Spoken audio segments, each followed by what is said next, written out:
Hello dear learners, welcome back to Abit Shiksha. Today's daily news capsule is brought to you by Abit Shiksha. So let us begin. आज की जो important news है वो है first Supreme Court to list before polls please to verify all EVMs. ठीक है, तो EVMs और VVPAT के ऊपर आजकल बहुत ज़्यादा न्यूज़ आ रहे हैं, तो दोनों को समझेंगे. Second is nuclear power is the key to development से स्टडी. न्यूक्लियर पावर जो है बहुत ज़्यादा इंपॉर्टेंट है, बट हम अंडर यूटिलाइज्ड है ये सेक्टर. अगर कोई हम देखें एनर्जी सिक्योरिटी के लिए अगर कोई भी सेक्टर इंपॉर्टेंट है दैट इज़ न्यूक्लियर एनर्जी. ठीक है, और ये बहुत ज़्यादा अंडर यूटिलाइज्ड जो है सेक्टर है. तो बहुत अच्छा आर्टिकल है, बहुत इंटरेस्टिंग आर्टिकल है, बहुत इंपॉर्टेंट भी आर्टिकल है. थर्ड क्या है, United Nations human right council. बहुत I think these three news, तीनों न्यूज़ ही आज बहुत ज़्यादा इंपॉर्टेंट है. तीनों न्यूज़ को हम लोग डिटेल्स में कवर करेंगे, एक एक करके सबको समझने की कोशिश करेंगे. ठीक है, फर्स्ट क्या है, supreme court to list before polls please to verify count in all EVMs. ठीक है, सो ऑल EVMs जो होता है ना, ये आप पिक्चर अगर आप देखें यहाँ पर, if you can see, just give me a minute, this picture, ये पिक्चर जो है यहाँ पर अगर आप देखें, अगर आपको दिखे तो ये क्या है, अगर आप लोगों ने कभी वोट भी दिया हो तो आपको पता होगा ये आपका EVM होता है and this is your VVPAT. ठीक है, ये आपका EVM है, ये आपका VVPAT है. So what happens is like this, ये क्या है, आपका EVM है. EVM पे there will be a list of candidates. उनका ये बटन है, ये if you want to vote for this press this button, if you want to vote for this person press this button, if you want to vote for this person and your nota. ठीक है, like this buttons रहते हैं. उसके side में आपका एक VVPAT का machine रहता है. ठीक है, VVPAT का एक मशीन रहता है. अब when you vote place your, let's say आपने इस इंसान को, इस कैंडिडेट को you have given your vote. ठीक है, तो ये आपने यहाँ पे क्लिक किया तो VVPAT में क्या होगा कि वहाँ पर क्या है, VVPAT में आपको शो करेगा फॉर 7 सेकेंड्स. 7 सेकेंड्स के लिए यहाँ पर आपको शो करेगा. ठीक है, VVPAT पे शो करेगा कि आपने लेट्स से ये जो है इस इंसान का साइन ये है. ठीक है, तो यहाँ पर आपको शो करेगा कि आपने इसी इंसान को वोट किया है कि नहीं. यहाँ पर इनका कैंडिडेट का जो साइन है, ठीक है, कैंडिडेट का जो चिन्ह है, ठीक है, वो ये है. ठीक है, X है. सो X पे जो है आपको दिखेगा for few seconds, that is 7 seconds to be very precise. 7 seconds के लिए आपको यहाँ पर दिखेगा कि you have given your vote for this person. And उसके बाद क्या होगा, वो जो पर्ची होगा, यहाँ पर एक पर्ची टाइप होगा, पर्ची होगा, वो उस मशीन के अंदर ही गिर जाएगा. ठीक है, तो ये एक पर्ची है, VVPAT में एक पर्ची है होगा. पर्ची आपको 7 सेकेंड्स के लिए दिखेगा कि यस आपने इस इंसान को वोट किया है. For 7 seconds you can see कि यस हमने इसी इंसान को वोट किया है. एंड देन वो पर्ची जो है इस मशीन के अंदर ही ड्रॉप हो जाएगा. ठीक है, ड्रॉप हो जाएगा. सो अब इसका यूज़ हम क्यों करते हैं. ठीक है, सबसे पहले हम जानते हैं कि VVPAT है क्या.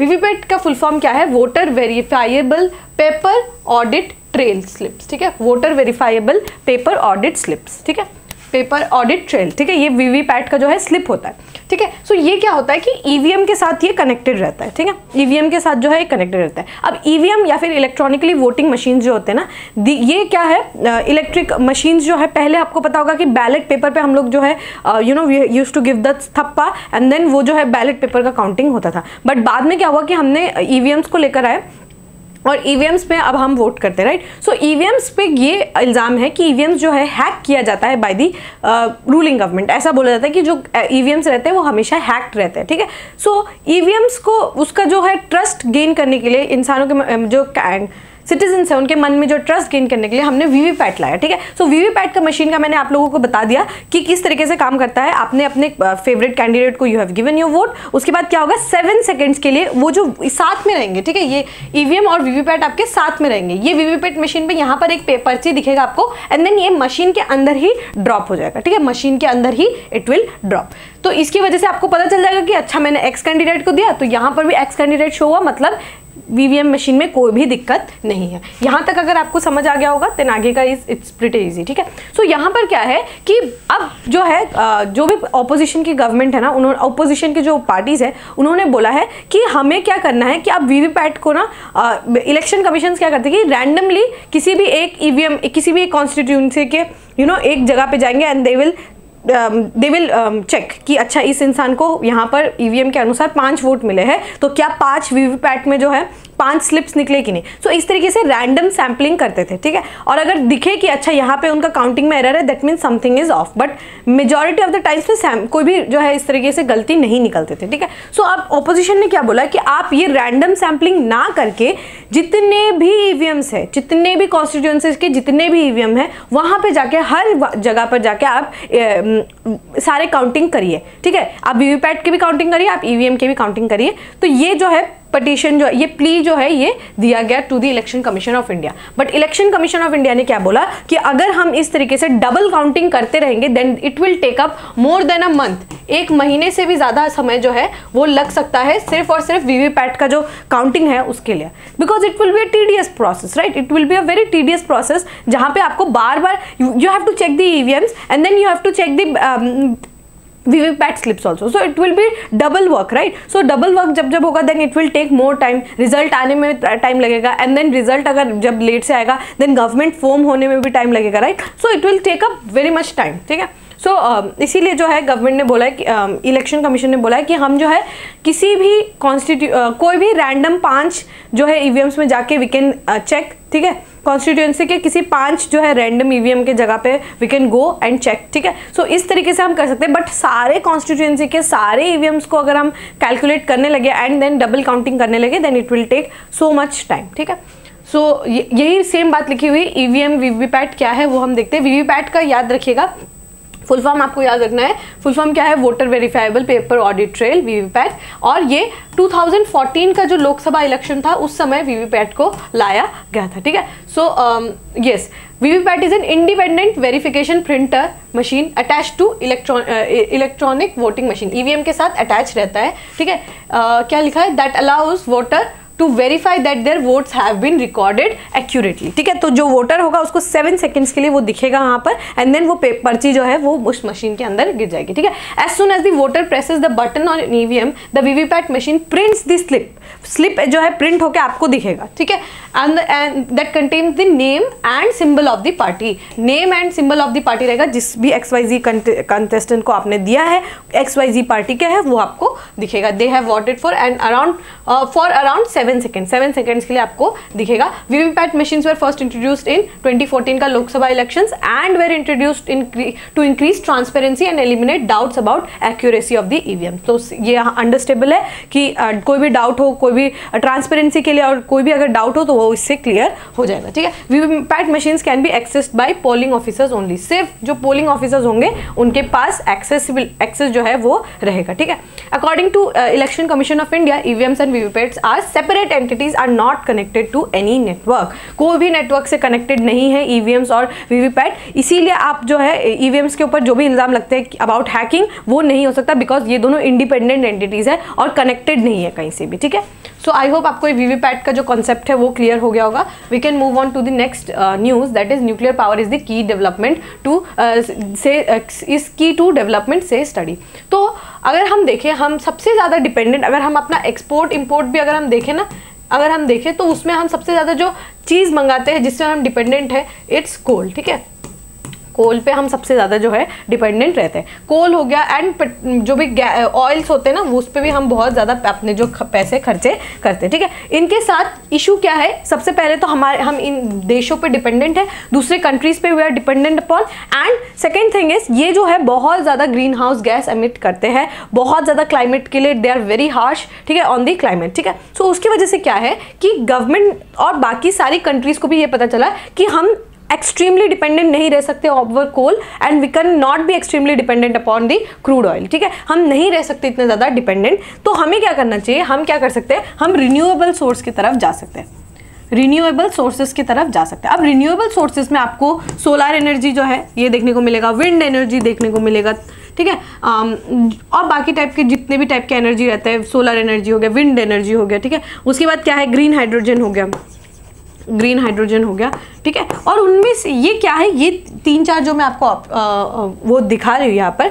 सोलर हो गया, विंड हो गया, ऑफशोर थर्मल एनर्जी जो हो गया वो हो, टाइडल एनर्जी हो गया, ठीक है। ये सब टाइप के जो है रिन्यूएबल एनर्जी तो है, बट यहाँ पर क्या है? ये वेरी करते हैं, दीज कैन वेरी, मतलब ये जो है स्टेबल नहीं है। आज धूप है, कल नहीं भी हो सकता है, कल बारिश भी हो सकता है, कल बादल भी हो सकता है। आज हवा चल रही है, कल हवा नहीं भी चल सकता है। आज जो है टाइड्स जो है उन्होंने काफ़ी अच्छा जो है हमें देखने को मिला कि काफ़ी हाई टाइड्स थे, बट आज नहीं है। So we can not be 100% dependent upon I'm so sorry, we cannot be 100% dependent upon this because they do not provide the energy security। ये energy security हमें 100% provide नहीं कराते, ठीक है। So इसीलिए we cannot be dependent upon solar energy, wind energy। Yes, both जो है renewable sources of energy, extremely important renewable sources of energy, but we cannot be 100% dependent upon these renewable energy, ठीक है। ये इन पे हम 100% जो है डिपेंडेंट नहीं रह सकते।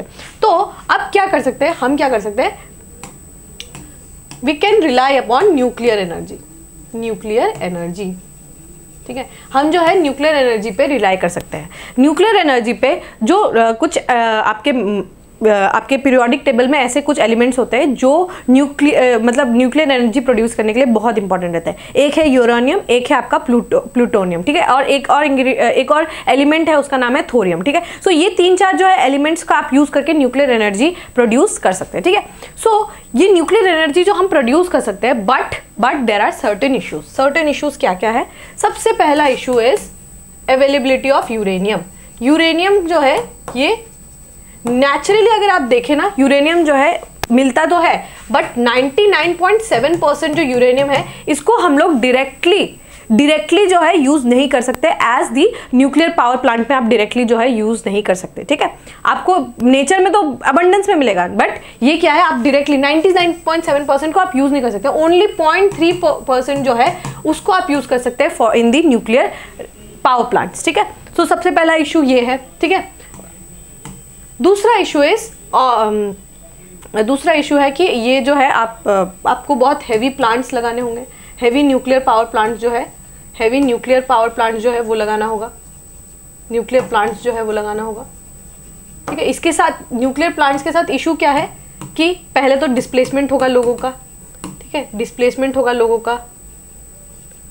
उसके बाद क्या होगा, इन्वायरमेंटली बहुत ज़्यादा इशू है, यहाँ पर इन्वायरमेंट का बहुत ज़्यादा इश्यूज है। जैसे फुकुशिमा में, आपको पता होगा फुकुशिमा में इन जापान वो जो है उसका एक अर्थक्वेक आया था, उसके वजह से जो पूरा पावर प्लांट है वो जो है टूट गया था, और बहुत सारे ऐसे ट्रेजेडीज भी हुए हैं, चर्नोबिल में हुआ है, right. So this is the second issue. Third issue क्या है, यहाँ पर the countries that they have the technology, they don't want to share. Countries, the global north don't want to share the technology. They are shy to share the technology. अगर technology का access नहीं रहेगा, then we will be always dependent upon coal. So यहाँ पर technology का भी access जो है हमारे पास बहुत ज़्यादा लिमिटेड है, ठीक है। ये कुछ जो है इश्यूज है यहाँ पर, ठीक है।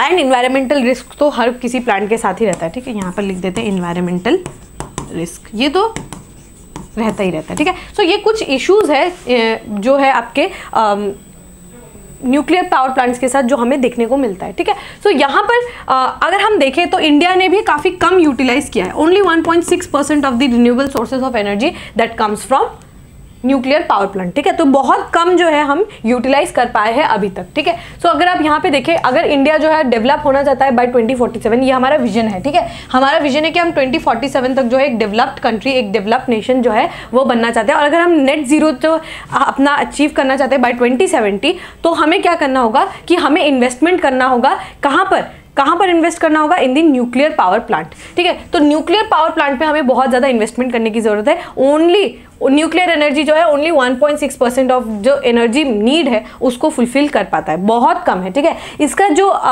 पोटेंशियल है इट्स वेरी ह्यूज, ठीक है, बहुत ज़्यादा इसका पोटेंशियल जो है ह्यूज है, बट हम इसको बहुत ज़्यादा अभी तक यूटिलाइज नहीं कर पाए, उसके पोटेंशियल को अभी हम बहुत ज़्यादा यूटिलाइज नहीं कर पाए, ठीक है। सो इस यहाँ पर क्या बताया गया है, एक रिपोर्ट निकाला गया है। रिपोर्ट में क्या बोला गया है कि देयर आर